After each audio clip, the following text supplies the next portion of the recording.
This is Dr. C. Dexter Wise III, and welcome to TNT. TNT stands for Tuesday Night Teaching. It's Tuesday night, and I'm teaching right here from Faith Ministries Church in Columbus, Ohio, USA.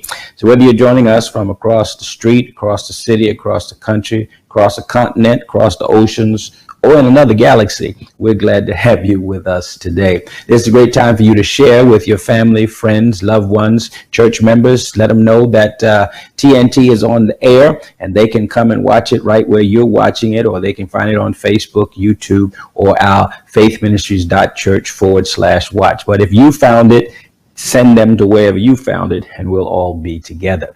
We are in a series. In fact, this is the last session of a series called Review. And what we've been trying to do is just lay again and look again at the foundation of our faith, a foundation of what we believe and who we are as Christians, using this passage in Matthew chapter 16, verses 13 through 23. And we've been going through it section by section and basically reviewing. The first section, we looked at the part where Jesus asked the question, "Who do men say that I am?" And we called that looking back.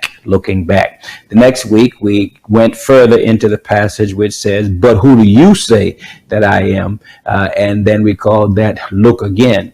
And last time we talked about Jesus saying that he has given to us the keys to the kingdom, and we called that looking out. In fact, not the keys to the kingdom, that the gates of hell shall not prevail against us. And so gates of hell, look out, because here we're coming. And today we're going to focus on your victory, which is look again. We're going to look again. So we looked back, we looked again, we're looking out, and today we're going to look ahead. Okay, going back to Matthew chapter 16. This time we're going to read verses 21 through 23. We're going to have a word of prayer, and then we're going to be off to the races, off to go, not off the air. We're just going to be off. Okay, get going. All right. From that time, Jesus began to show to his disciples that he must go to Jerusalem and suffer many things from the elders and chief priests and scribes, and be killed and be raised the third day. Then Peter took him aside and began to rebuke him, saying, "Far be it from you, Lord, this shall not happen to you." But Jesus turned and said to Peter, "Get behind me, Satan. You are an offense to me, for you are not mindful of the things of God, but the things of men." Okay, you got it? That's where we are. Let's bow for a word of prayer. Our Father and our God, we thank you, we love you, we praise you. We give you the glory and the honor for enabling us to come and to serve and to talk with your people about you, and to listen to you as you talk to us about us. Now, God, we ask that you would let the words of my mouth and even the meditations of my heart be acceptable in your sight, for you are my strength and my redeemer. Let all the people of the Lord say amen. Okay, we're going back again to Matthew chapter 16, focusing on verses 21 through 23. And there on page number 10 in your notes, you have the subtitle, "What You Looking At?" What you looking at? Now, as they stood near the city of Caesarea Philippi, Jesus spoke to his disciples of the victory that he would ultimately receive in Jerusalem. He's telling them that ultimately in Jerusalem, he's going to be victorious. In fact, he's going to be raised on the third day. However, everybody say however. They were so far away geographically, spiritually, and mentally that they literally couldn't see that far. Now, you remember I told you that Caesarea Philippi is a city in the northern part of Israel. It's way up top in Israel. But Jerusalem is way down the bottom in the southern end of Israel. And so Jesus was a long ways from where he was bound to go when he was talking to his disciples. And he was talking to them about how he was going to go to Jerusalem and die and all of that and be raised from the dead. But they could not get it. They were too far away from victory to see it. I said they were too far away from victory to see it. I didn't say they weren't going to be victorious. I just said they were too far away from it to see it. They were too far away geographically. The distance, the physical distance between them and where the victory was just a long ways. They were too far away from it spiritually. Because when Peter says to Jesus, this is not going to happen to you, Jesus said, "Get thee behind me, Satan." Why? Because Peter was spiritually not in tune with what Jesus' mission was. He did not know that all of this had to happen in order for Jesus to be victorious. And according to Jesus, Satan would be the only one who would keep him from going where he had to go, doing what he had to do, getting the victory he had to get. And so spiritually, even though in this same passage, Peter was the one who confessed, "You are the Christ, the Son of the living God," he still was not spiritually where he needed to be to help Jesus get to the victory he needed to have. And sometimes that's our problem. Our problem is not just that we are geographically or chronologically, if you will, away from where the victory takes place. We are not spiritually ready to receive it. And then, of course, they were not mentally ready for that as well. I think part of what Peter was struggling with was not just this spiritual inability to see what Jesus was talking about, but he wasn't ready to lose Jesus. He wasn't ready for Jesus to die. He certainly wasn't ready for Jesus to be killed. And of course, he was one of the persons, or the one who said that he would die first before he would let Jesus die. He would protect him. He wouldn't let anybody do that to him. Well, of course, he could not fathom the idea of Jesus being gone. So Jesus is way up north in Palestine, in Israel, and Jerusalem is way down south, but he's giving them a heads up north of what's about to happen when they travel with him down south. But they were too far away to see, too far away from the victory to see. And so instead of seeing the promised and certain victory ahead, we often get distracted and defeated by what we see right in front of our face. Did you see that? Did you hear that? It's not that we don't have the victory. It's not that the victory is not coming. It's not that the victory is not promised. It's not that the victory is not sure and certain. It's just that we can't see the victory because it's too far away from us, and all we can see is what is in front of us. Let me give you a list of some of the things that are in front of us very often that block our vision from actually seeing and getting the victory. Number one, we tend to focus on the villains who threaten us with harm. We focus on the villains. There are villains in our life, bad people in our lives. Some are public people. And we see some of these people on the news. Some of them live down the street. Some of them are around the corner. These are public people who are not only villains to us, but villains to whole communities, villains to nations, villains to the world, if you will. And so we have these villains around us, and they get more press, they get more pub, they get more play, they get more spotlight than we do, and certainly people who are trying to do good. And so it's difficult for us to see the victory because we always see the villains. We always see the villains on the news. We always see the villains on the billboards. We always see the villains roaming up and down our streets. And so how can we see the victory when we're focusing on the villains? We got villains, as I said, they're public ones and they're private ones, personal ones. There are some villains that are just villains to us. They may be great to other people, but they're villains to us. And so we've got these villains, these bad people, these evil people. These people are always trying to be up to no good. And so we can't see the victory because they are villains right in front of our faces. And then if it's not the villains, it's the valleys which must be passed through. We got to pass through the valleys. We got mountains on both sides. We got victory on the other end, but we've got a valley to pass through. Sometimes we pass, as David said, through the valley of the shadow of death. It's not death, it's just a shadow. But that's bad enough for some of us because just a mere shadow keeps us from going through the valley. And if we don't go through the valley, we won't get the victory on the other side of the valley. Did you get that? And so just the valley of the shadow of death is something which blocks our vision from seeing the victory. The shadow of depression and sorrow and sadness. And when you get so sad and so sorrowful and so depressed, you get to the place where you don't want to live. And you don't mind if you're in the valley of the shadow of death, and you don't mind if you don't ever come out. And so that valley of sorrow and sadness. Then the valley of lack, when you just don't have what you need. when you just don't have even the basic things of life. And sometimes not just the basic things of life, but you don't have some of those things. You may have material things, but you don't have other things in life. And just this valley that you're in of death, of sorrow, of lack, of loneliness. And you feel like you're the only one there. Doesn't matter how many people are around you. You feel like you're in a valley surrounded by mountains which threaten to crush you and cave in on you. I'm trying to make the point that we can't see the victory because we're in the valley. Then we can't see the victory because of the vanity which makes everything seem pointless. Vanity. The Ecclesiastes writer says that all is vanity. All is vanity. In other words, he says it's pretty much useless. You got the same old. Everything is the same. Everything is the same. The more things change, the more they stay the same.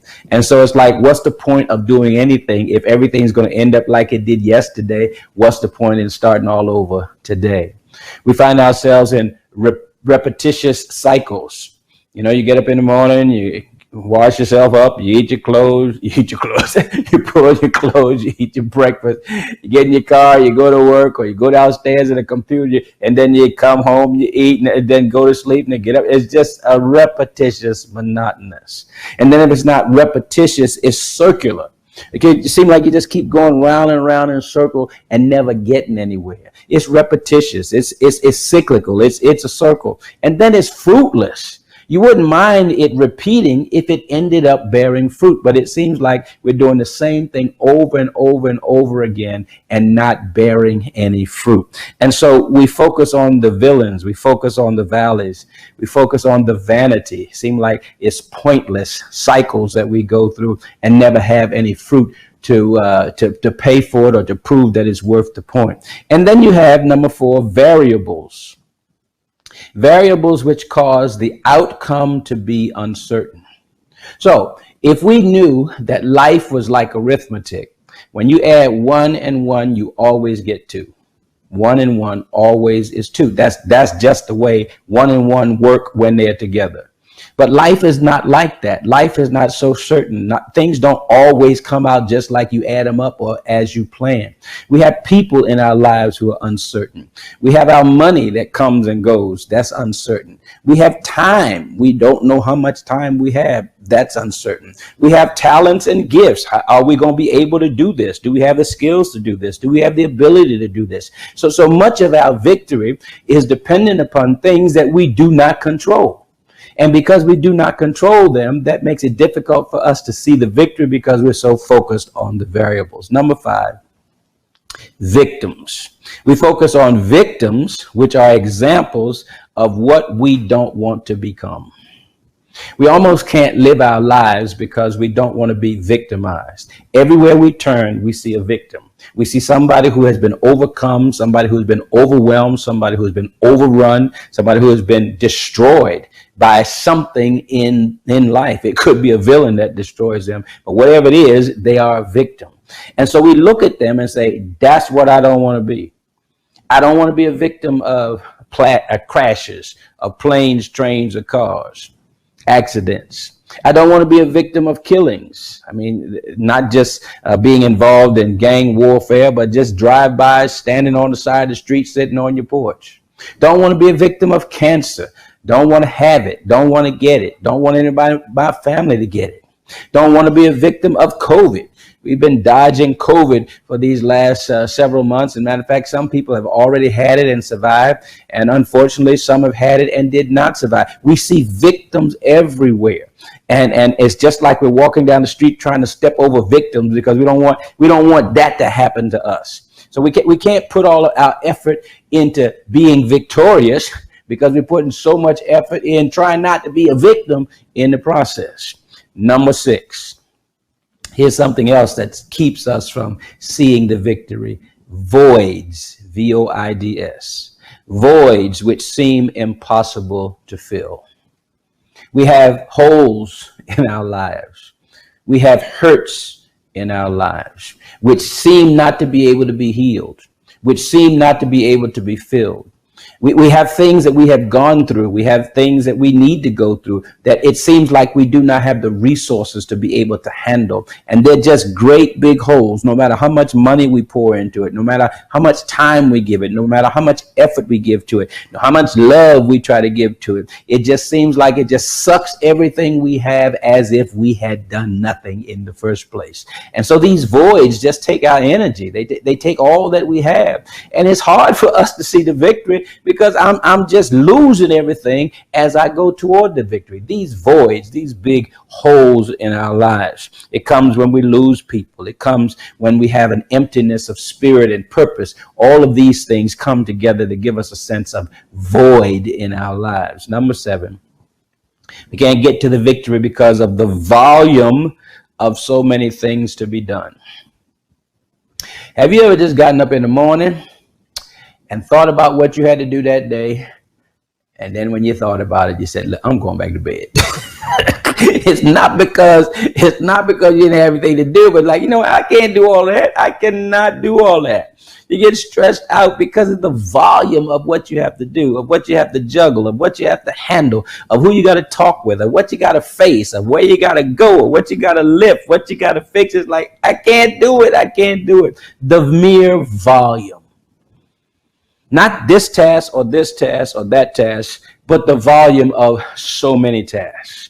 You got family, you got spouse, you got your children, you got your grandchildren, you got work, you got the community, you got the neighbors, you got yourself, you got bills, you got to keep the car running, got to keep the house maintained. It's just so much stuff. I can't be thinking about no victory, no big victory. Every time I get a little victory, it's one little victory over this thing right here. I wash the dishes, clean the dishes. That's one victory. Yeah, but what about the floor in the kitchen? What about the lawn? What about there's so many things that you have to do that you become so stressed out and you aren't even thinking about the victory because of the volume of things that are in between you and the victory. Number 8. The voyage, V-O-Y-A-G-E, voyage. The voyage ahead seems so long. Sometimes when you start a trip or you start a task, you get a good ways in it and you realize you've done a lot and you've come a long ways, but then you start thinking about how far you have to go. I think, for example, of all these graduations, just a couple of months ago, we celebrated all the graduates. So you have somebody who just passed or was promoted, if you will, from the kindergarten to the first grade. Wow.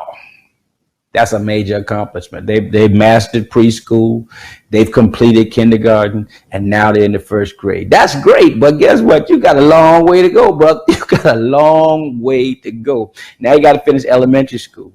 Then you got to finish junior high school. Then you got to finish high school. Then you got to finish college or some kind of trade school.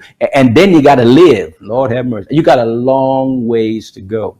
And as we try to become Christians, we know that many of us have been Christians all of our lives, and that's been a long time. And we have grown. We're more mature. We're better Christians than we were 50 years ago. But when you think about what we should be, we got a long ways to go. And it's like, what's the sense in me keeping down this road when it's so long? By the time I get down the end of that road, I'll be too old to enjoy the victory. So what's the point? And so the voyage, the trip, the journey, how far we have to go, it keeps us from thinking about the victory. And then finally, to be listed here is vulnerability. Vulnerability, which makes us afraid to even try. Whatever tasks, whatever victories that we seek, we are vulnerable in the process of trying to acquire them. Vulnerable because we are made of flesh and blood.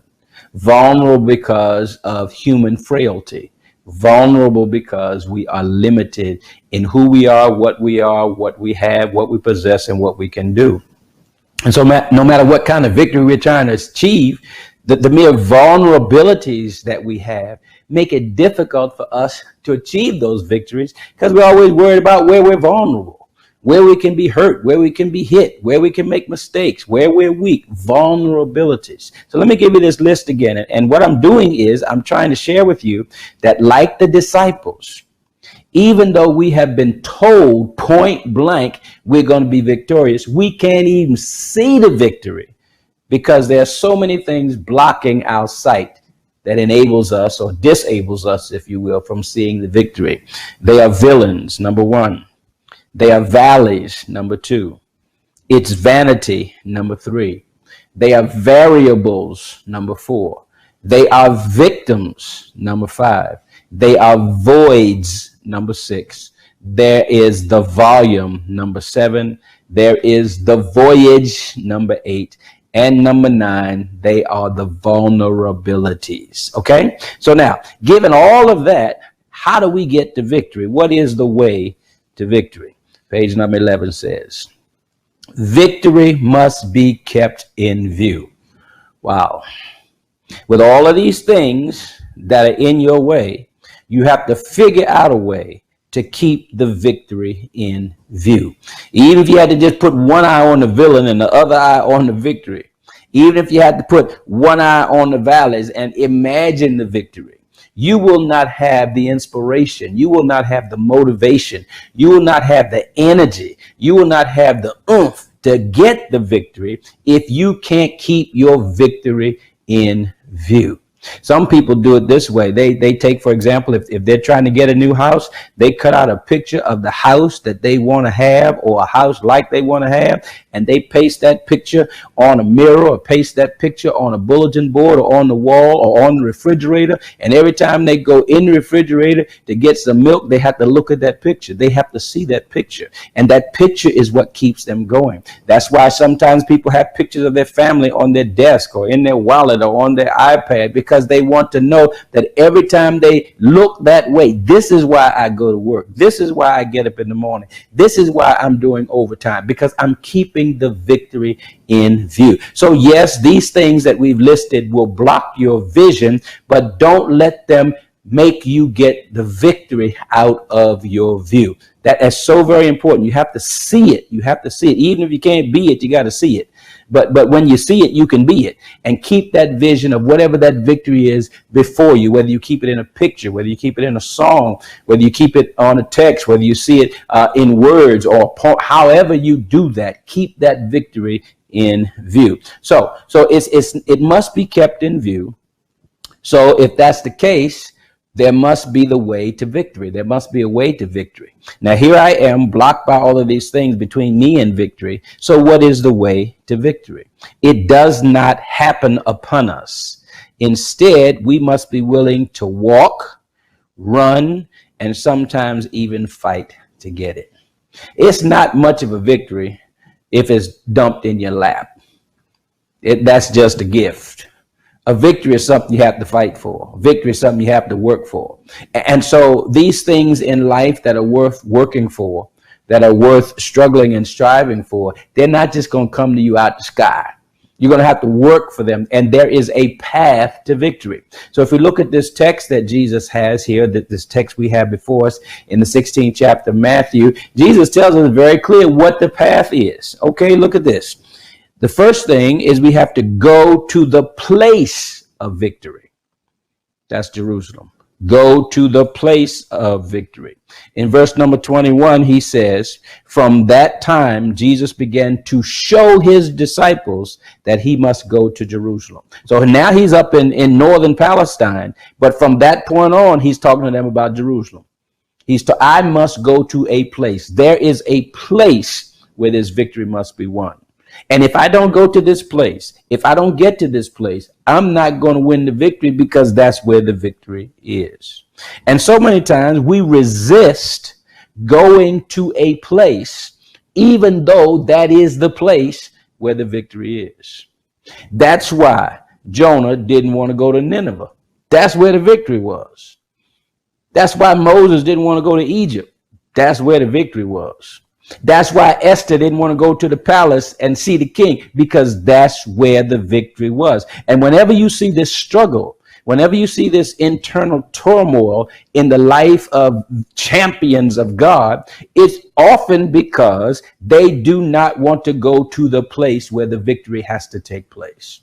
They know that's where it is. They know that's where they will meet their destiny. They know that's where they perhaps will get their fame. But until they are prepared to go to the place where victory is, they will not have the victory. And so your place might be a college. Your place might be a trade school. Your place might be another city. Your place might be another country or another company. There is a place where the victory takes place. And until you go to that place, you're not going to find the victory. And I'm talking to somebody. I don't know who I'm talking to, but I'm talking to somebody because they've got a place problem. They've got a place problem. That doesn't mean they have to go out of town or have to catch a plane and, go across the seas. But where they are right now, physically, spiritually, mentally, or financially, is not the place where they're going to have to find the victory. They're going to have to move from this place here and go over to this here place because that's where the victory is. So Jesus could have very easily stayed in Caesarea Philippi and lived his life out in Caesarea Philippi, but he never would have been victorious because Caesarea Philippi is not the place where his victory was. Do you hear what I'm saying? You got to go to the place. And sometimes that place is foreboding. Sometimes that place makes you nervous. Sometimes that place makes you scared. But you're not going to have the victory till you go to the place. Okay, you got it? So Jesus, he told them, he started telling them right from that point. He said, he started to show them that he must go to Jerusalem. I've got to go to that place. All right. And then next it says, and suffered many things from the elders and chief priests and scribes and be killed. So I'm going to that place. And then when I get to that place, I'm going to suffer many things from the elders, the chief priests, the scribes, and I'm not just going to suffer, but I will be killed. So number 2, you must pay the price of victory. All right, so I go to the place, I go to the place of victory, but after I get to the place, I don't do what I was sent there to do. I was sent to this place of victory to pay a price for victory. Something I need to do, something I need to endure, something I need to survive, something I need to change, something I need to fix, something I need to be. It will only take place at this place. But when I get to this place, I can't just twiddle my thumbs. I got to do what I went there to do. And that's where sacrifice comes in. There is a price for victory. Victory has its price. And so whenever you see a champion of any sport, of any field, whenever you see a professional in any area, whenever you see a master of any subject, and you look at that person and you admire them, you say, boy, I wish I could do that. Isn't that great? I'd like to have all the accolades. I'd like to have all the money. I'd like to have all that comes with it. But do you not know that it comes with a price? Comes with a price. People look at Tom Brady, and Tom Brady, he's been playing football. I think this is his 22nd season. That's incredible. He's been playing football longer than some of the people he's playing against are old. And say, boy, I wish I could have all those rings. I wish I could have all those championships. I wish I could have all that money. I wish I could have his wife, all the stuff he's got. Be wonderful. But if you were Tom Brady, you probably couldn't even have a brownie. I mean, are you going to live without a brownie? I mean, his diet, he's eating seaweeds and all this kind of crazy stuff. Don't eat bread. Are you going to do all of that? I mean, we ain't got to all of the training and the 2-a-days and 3-a-days. We haven't got to being hit 2 and 3 times every game. We haven't got to that part. I'm just talking about we can't live without the food. The diet that he endures to be where he is and to be what he is, there is a price for victory. Most victories are not won on the court. They are won in practice and in preparation. Jesus did not conquer Calvary on Calvary. He conquered Calvary in Gethsemane. By the time he got to Calvary, he had already put in the work. He had already gone through the struggle. He had already endured what it was to endure for him to be able to hang on that cross. And what I'm trying to suggest to you is that, yes, number one, you got to go to the place where the victory takes place. But after you get there, you got to make the sacrifice that is required to win the victory. When Jesus went to Jerusalem, he suffered and he was killed because that was the price he had to pay for the victory that he endured. Don't be jealous of masters. Don't be jealous of people who are good at what they do. Some of it's a gift. Some of it is natural. But, as has been said, excellence and mastery is 5 or 10% skill, or 5 or 10% natural ability, but it's the other 90 or 95% of work and hard work that makes it happen. Okay, I think my preaching mentor, Dr. Gardner Taylor, said that being a good student is 5% intelligence and 95% the application of the seat of the pants to a chair in study. So either way, and what I'm trying to tell you is all the stuff that you see that looks good, the thrill of victory, that's preceded by a price that is paid for that victory. So number one, you got to go to the place where the victory takes place. That's Jerusalem. Number two, you got to be willing to pay the price of victory. That's sacrifice, and that's what happened to him when he was crucified and killed. And then number three, if you do those two things, you will experience the pleasure of victory, and that's resurrection. So Jesus went from Caesarea Philippi in the north all the way down to Jerusalem in the south. That was the place. He suffered the indignities of being whipped and condemned and convicted and accused falsely. He hung on a cross and died. They buried him in a tomb. He laid there all night Friday, all day Saturday, but early on Sunday morning, he experienced the pleasure of victory in resurrection. And resurrection is sweet only to the extent that you have passed through death. Only in the extent that you've passed through a fight. Only in the extent that you pass through a struggle. And when you pass through that kind of struggle, you enjoy the sweetness of the victory on the other side. And so this whole passage starts off talking about Jesus making sure that his disciples know who he is. And then he talks about what they can have because they know who he is, like the keys to the kingdom and the authority to bind and to loose. And then he goes on to say, okay, now you guys know who I am. You're my closest associate, so you guys are going to be tight with me. But I need to tell you the truth. From now on, we are on our way to a place called Jerusalem. And when we get to that place, I'm going to have to pay a price.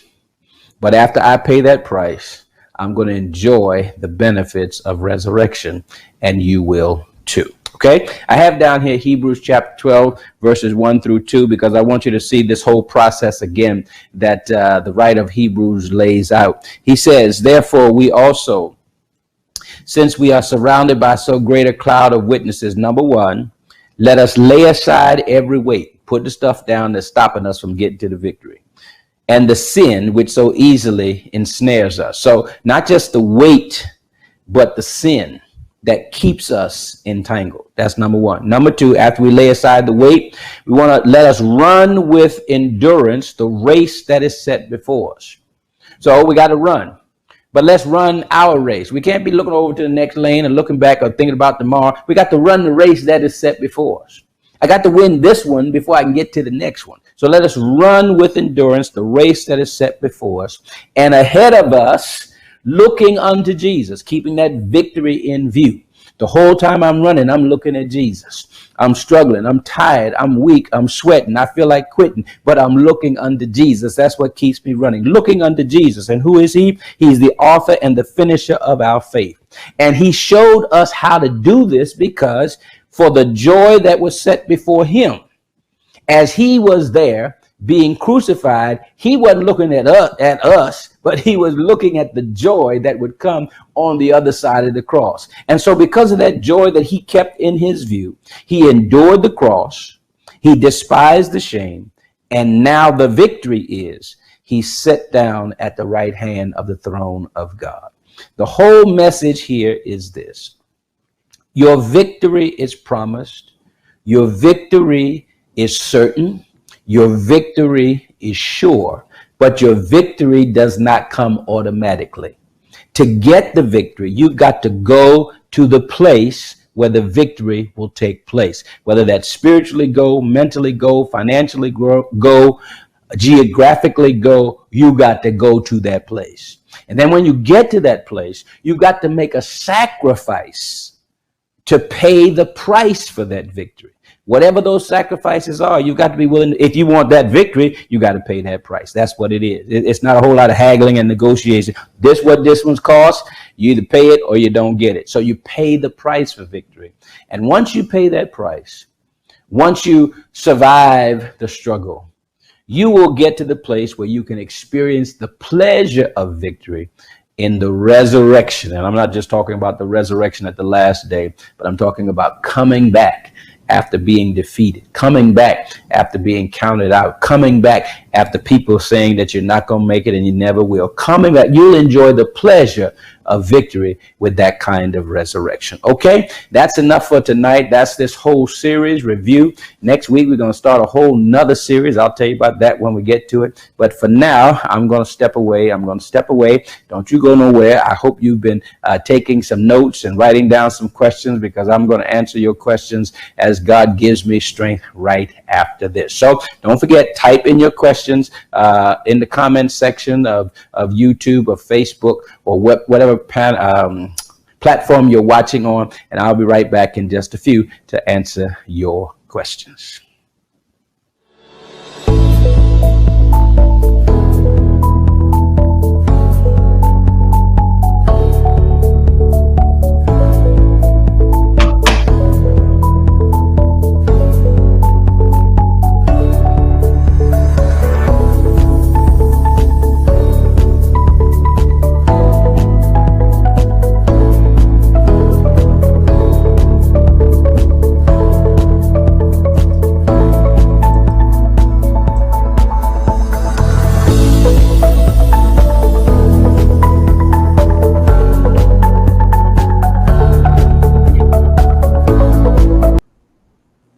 Okay, praise the Lord. We're back. We've been talking about this notion of how to get the victory. You got to go to the place of victory, got to pay the price of victory, and then experience the pleasure of victory. Let's see if we got some questions here. I see one here, always from our good old standby there, Stephen Wilson. How can I be sure I'm in the right place and not just spinning my wheels like the last place I was in? That is a great question. I know about that because I've had that experience. It's the ease with which you do it. Not that it's not work, but it's easy work. When you're in the wrong place, you are kicking against the bricks. You're fighting against the headwind. You're having to struggle. But when you're in the right place, you still have to work. You still have to put in the time. But you're not fighting against the environment. You're not fighting against things around you. You're just fighting basically the fight within yourself to keep that going. I don't know if you understand what I'm saying, but I've mentioned several times in our new members class that Faith Ministries is the third church of which I've been the pastor. And it's only when I came to Faith Ministries that I discovered why I was pastor of three churches instead of one. And that's because I was trying to make, can you not hear me? All right. I was trying to make the churches that I was in into the church that I saw. There was a church that I saw, there was a church that I had a vision of, and I was trying to make that church that I was the pastor of at that time into that vision, but it wasn't going to work. It was difficult to do it. I had all kinds of struggles, and you know that we ended up starting Faith Ministries Church, and Faith Ministries Church was a church that I always wanted to be the pastor of, and it was easier to do at Faith Ministries, although we had many struggles, but it was easier to do because I did not have the headwinds that I had before. And so the idea is that you know you're in the right place when it's not that you don't have work to do. You have work to do, but it's easier because it's in line with the purpose that you have. Okay? Another question. Another question.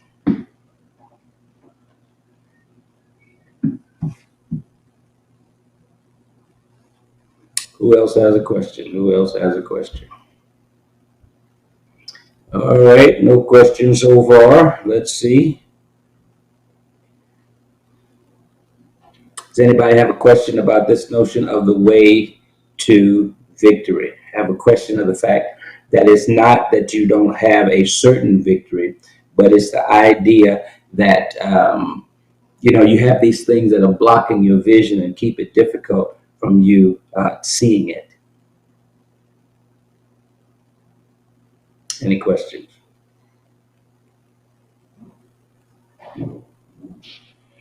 No questions? No questions. Well, next week, we're going to start a new series. We've been in this series on review, and what my goal is to kind of lay a foundation for taking the next step. We haven't seen each other in person for a while. We haven't talked about some of the basic things we've been doing for a while. And so we've taken this first month to just kind of review. And next time we come back together, we're going to talk about some of the fundamental principles of Christianity, some things that we need to know, that we should know as basic building blocks in our Christian faith. We're going to start that on next week. I'll tell you more about that. In fact, I'll share some of that in the newsletter that we send out this week as well. Got a lot of great things happening on this coming Sunday. It's the Lord's Supper. We will observe the Lord's Supper. Some of you will do it at home or wherever you may be, and many of you will come and observe the Lord's Supper in person. Either way, we invite you to come. Here's a question from lovely Lisa. Okay, how do you go about clearing up your vision to see the victory? Clearing up or cleaning up your vision to see the victory. Sometimes you see the victory before you see the vehicle. In other words, you see what it is you're trying to accomplish before you see how you can accomplish that. So if I know that victory to me would be going to New York, but I don't have a car, I don't have a plane, I don't have a train. I got a vision, but I don't have a vehicle.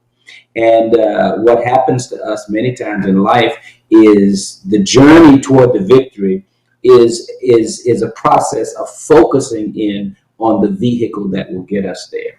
Sometimes we figure out this ain't it because it don't work. This ain't it because it don't work. We try all of these vehicles and they break down along the way and never get us to the victory. But that's how you kind of clear it up first. So you got at least see what the victory is, and then of all the options that I have around me, which of these things will help me to get there? How do I start moving in the direction towards that victory? And that's how you do it. It's not the way to victory is not always going to be clear. And the victory itself may not always be clear. But it's a journey that you take in faith.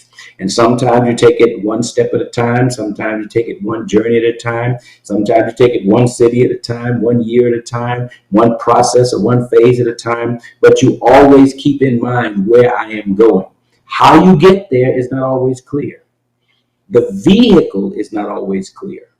But the victory should remain in view, as I have said. And if the victory remains in view, God will show you here and there, step by step, how to go to get to that place. If you have a GPS on your phone, you may do like me sometimes. I have so much confidence in the GPS system, maybe I shouldn't, but I do, that I just put in the address where I'm going. I turn that little lady on and I just drive. I don't see the big picture. I don't look to see, how far it is or how many. I just turn it on and listen to her step by step. Turn at this corner, okay. Drive 5 miles, turn left, okay. I have so much confidence in her getting me to where I'm trying to go that I don't stress about the big picture, because I know that she's going to guide me in that way. However, I do have to have an address, that is to say, a place where I'm trying to go, or else she can't guide me.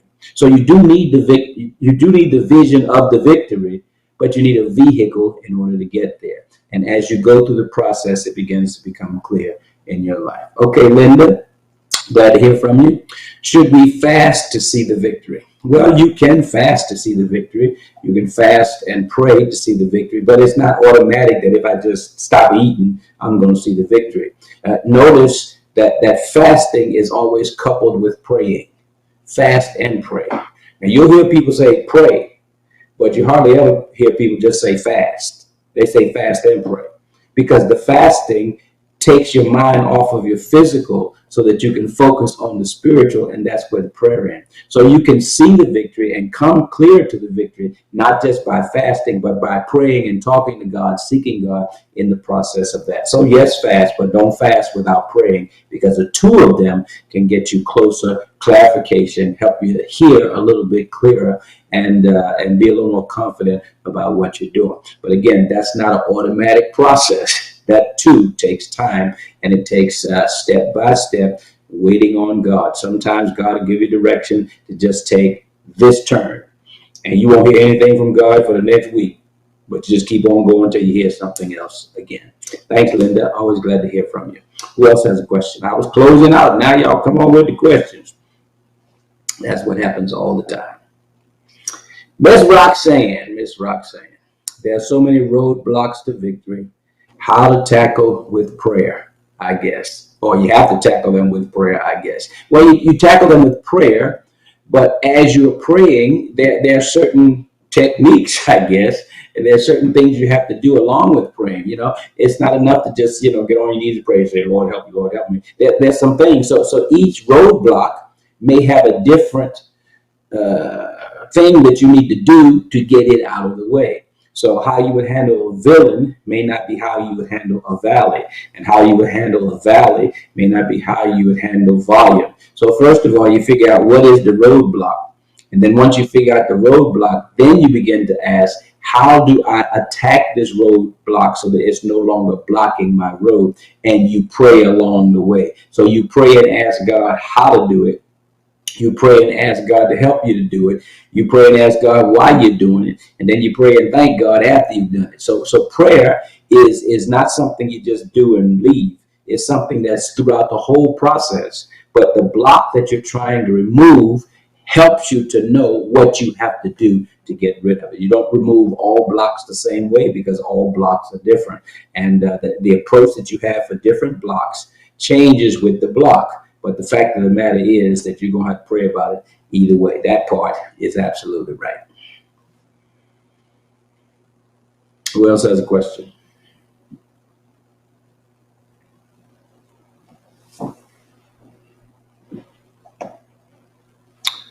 Okie dokie. Okie dokie. As soon as I start praying, somebody's going to pop a question up on the screen. But that's the way it is. Don't wait till don't forget, next Tuesday we're gonna start a brand new series, and we invite you to be a part of it. All right, let's pray. God, we thank you, we love you, we praise you for the victory. We thank you that you have already promised, you've already assured, you've already certified that the victory is coming.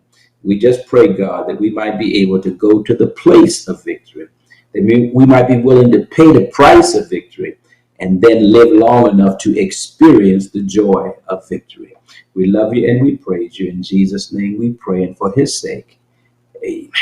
Okay, that's it for today. See you on Sunday at Holy Communion, online or in person at Faith Ministries Church, and right back here next Tuesday for a brand new series. I'll tell you what it is next Tuesday. I'm not going to spoil it for you right now, but we'll look forward to seeing you on there. God bless you. See you next time.